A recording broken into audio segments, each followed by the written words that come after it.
সেই বিখ্যাত সুখসাগর পেঁয়াজের জমিতে। তো দাদা আপনি কেমন আছেন? এই চলে যাচ্ছে আপনাদের আশীর্বাদে। তো দাদা পেঁয়াজের বীজের যে প্লটটা 33 বিঘা আমরা যেভাবে দেখে গিয়েছিলাম, তো বৃষ্টি হয়েছে, অল্প কিছু ক্ষতি হয়েছে, তাছাড়া মোটামুটি খুবই ভালো আছে। না, ক্ষতি সামান্য হয়েছে, বেশি হয়নি। তো দাদা আপনি এই বছরে এই পেঁয়াজের বীজের কেমন ফলন আশা করতেছেন? জলবায়ুর তুলনায় একটু কম হবে।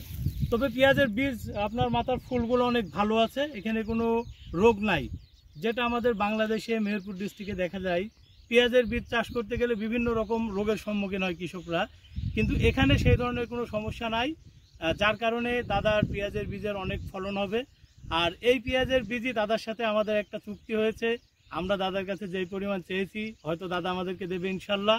আর এই বীজটাই আমরা চুয়াডাঙ্গা, মেহেরপুর সহ সারা বাংলাদেশে কৃষক ভাইদের জন্য দেব, যেটা সুখসাগর, জিরাটের সুখসাগর পেঁয়াজের বীজ বলে পরিচিত।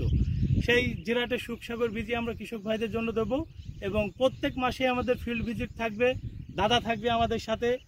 আর দাদা তো বলেছে, এর আগের ভিডিওতে দাদা বলেছে যে এই পেঁয়াজের বীজ নিয়ে গেলে কেউ শালা বলবেন, আপনাকে দাদা বলবে।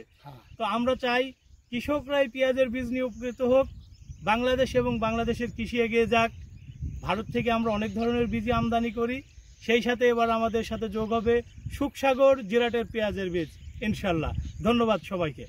আমার বীজ চাষ করলে তার আপনার দরজায় যেতে হবে।